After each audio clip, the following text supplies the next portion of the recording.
Le premier jour, Dieu créa la lumière et en sépara les ténèbres, le jour de la nuit.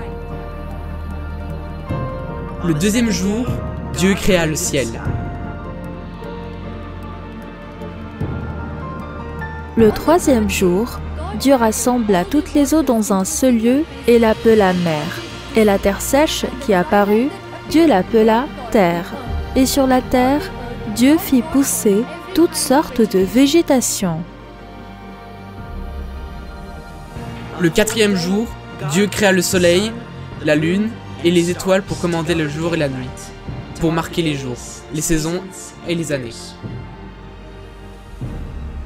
Le cinquième jour, Dieu créa les oiseaux qui remplirent le ciel, ainsi que tous les êtres vivants de la mer.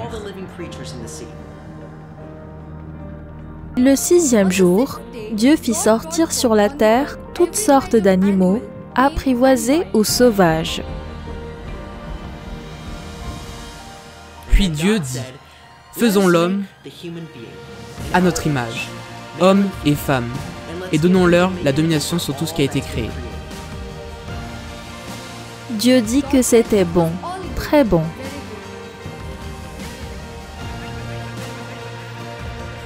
Le septième jour, Dieu se reposa, et il remit les clés du jardin.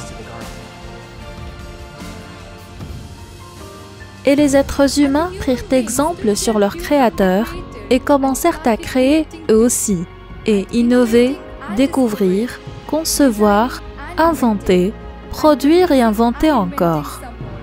Et façonner, et fabriquer, et construire, et bâtir, et innover encore.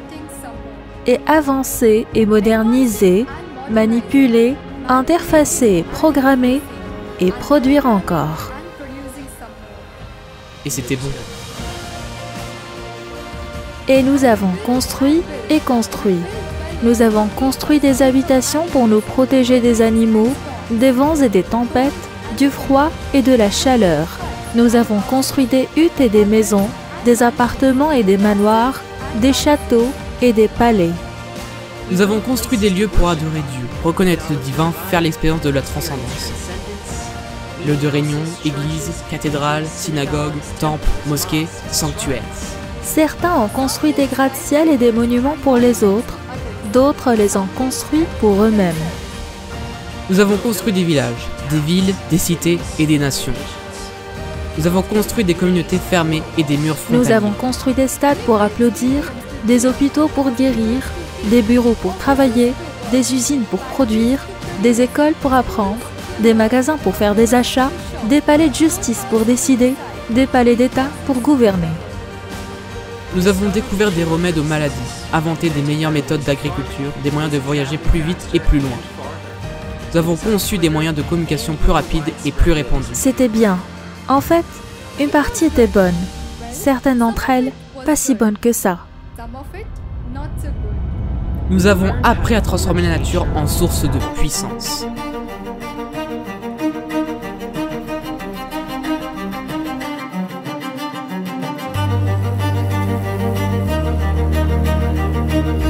La puissance en profit, le profit en mobile, le mobile en cupidité, la cupidité en excuse.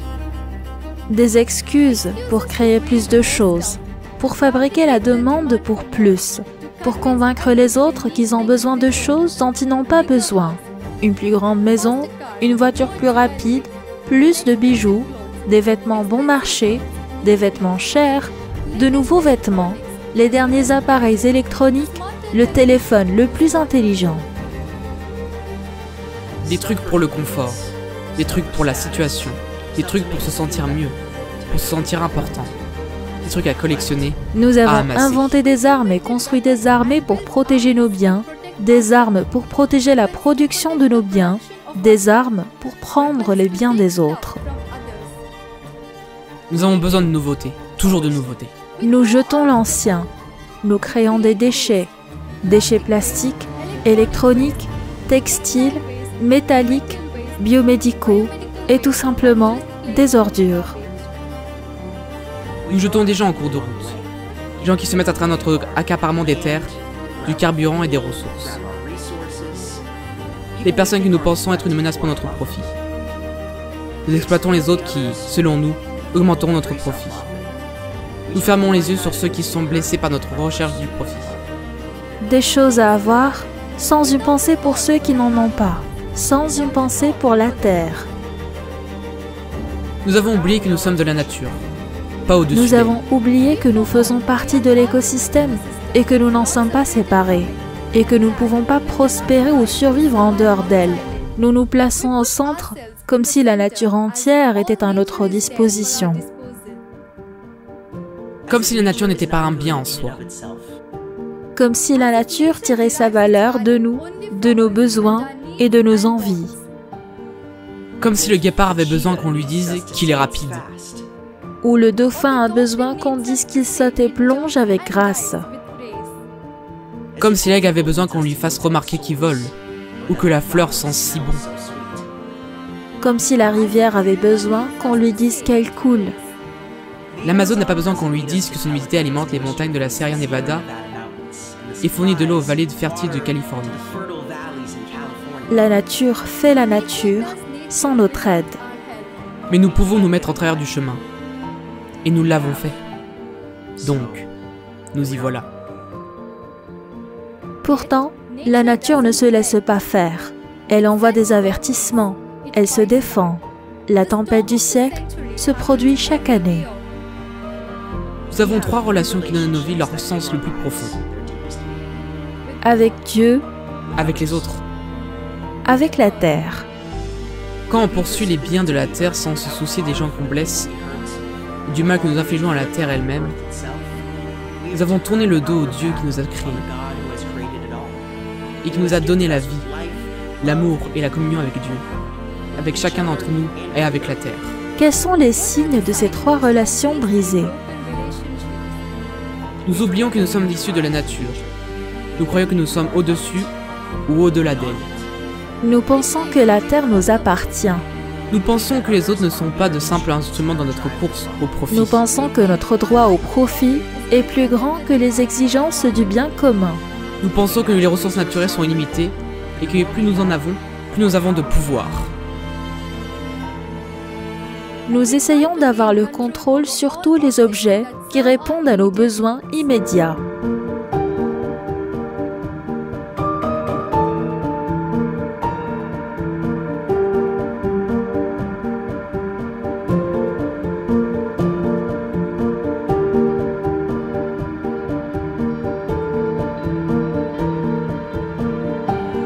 Nous refusons de connaître que l'épanouissement de l'homme va de pair avec l'épanouissement du monde naturel.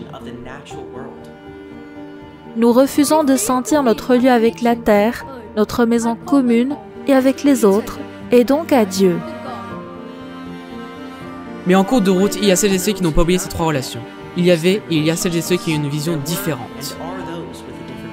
Ignace Loyola, sur les rives de la rivière Cardonner, regardant et écoutant alors que s'écoulaient les eaux de la rivière, a eu la profonde intuition que Dieu est dans toutes choses. Il écrit « Les yeux de son intelligence ont commencé à s'ouvrir. Il a compris que le monde avait été réconcilié avec Dieu. » Par la vie, la mort et la résurrection de Jésus-Christ, Dieu a irrévocablement uni le ciel et la terre, le divin et l'humain. L'expérience humaine et l'histoire humaine ont été transformées et la création a été renouvelée. La personne humaine fut réconciliée avec Dieu, avec le prochain et avec la terre. La création n'était pas quelque chose qui devait être exploité pour un gain personnel ou pour une entreprise. La création est l'œuvre de Dieu. Ainsi, Ignace croit que toute chose dans ce monde peut nous rapprocher de la fin pour laquelle nous avons été créés. La communion avec Dieu. Parce que Dieu est présent et soutient activement la création. Ignace pense que notre recherche de Dieu doit commencer dans le monde. Pour Ignace, croire que Dieu est en toutes choses, cela se manifeste par une vie vécue avec générosité et ouverture. Lorsque je crois que Dieu est en toutes choses, je ne peux pas me retirer dans le séparatisme et l'exclusivité. Je ne peux pas tracer de frontières autour de la classe, du sexe, de la race, de la religion, de la culture. Au contraire, j'entre en solidarité avec les autres. Je m'unis à leur vie et à leur temps, à leur joie et à leur lutte. Je suis poussé à aider les âmes. Je peux rencontrer Dieu dans le visage de la personne la moins attendue. On peut me demander de rendre le plus grand service. Comment puis-je rendre le plus grand service? Il y a écrit que je dois peser avec tout mon cœur tout ce que Dieu a fait pour moi et que je ne dois pas enfuir dans la terre tous les dons et les grâces que Dieu m'accorde continuellement.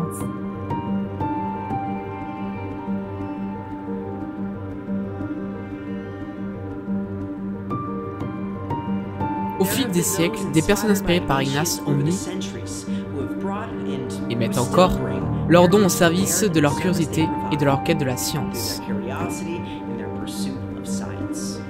Des jésuites qui, en tant que botaniste, géologue, paléontologue, biologiste, naturaliste, astrophysicien, astronome, sémiologue, climatologue et météorologue, suivent les mystères de la création jusqu'à Dieu. Il y a ceux qui ont mis, et qui mettent encore, leurs dons au service des pauvres en accompagnant les marginalisés en tant que pasteurs, prêtres, enseignants, responsables de communautés, sociologues, avocats, médecins, psychologues, politiciens, défenseurs, philosophes, artisans et artistes. Certains ont tout donné. Il y a ceux qui reconnaissent la profonde fissure dans notre relation avec Dieu, avec les autres et avec la terre. Ceux qui voient maintenant l'interconnexion entre les pauvres et la dégradation de l'environnement, la cupidité des entreprises et l'abus du pouvoir politique.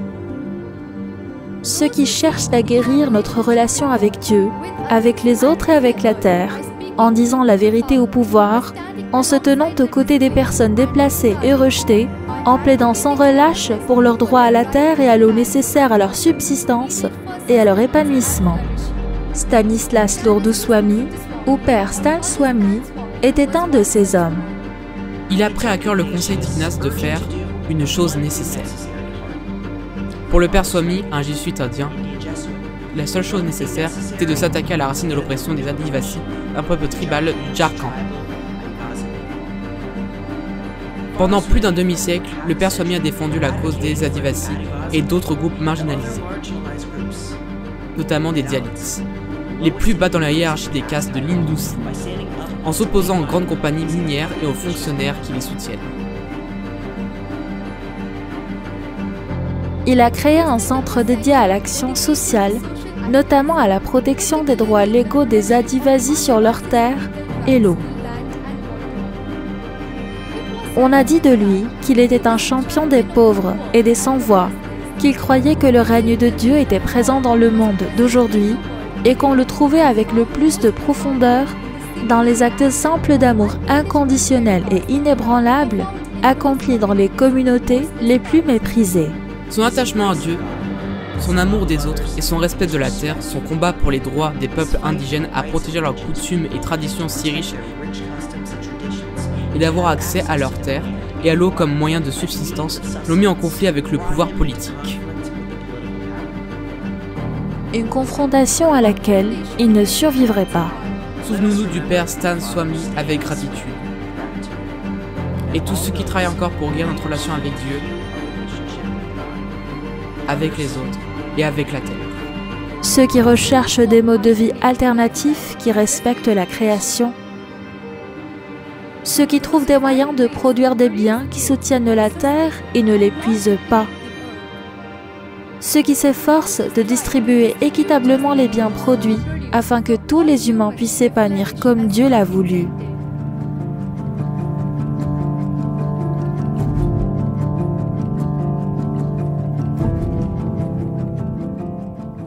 Prions. Seigneur, tu crées toutes choses et tu soutiens à chaque instant toutes les choses créées.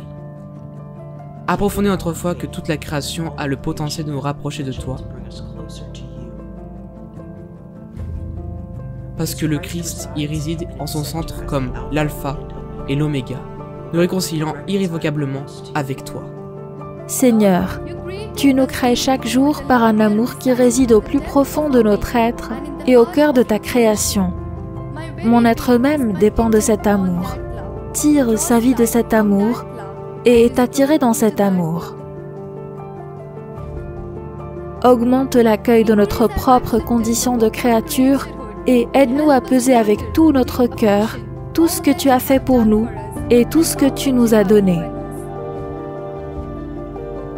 Donne-nous une appréciation aiguë du monde créé, la curiosité de l'explorer, les yeux pour le voir vraiment, le cœur pour l'embrasser pleinement, l'esprit pour mieux le comprendre et la volonté de le protéger et de le préserver toujours.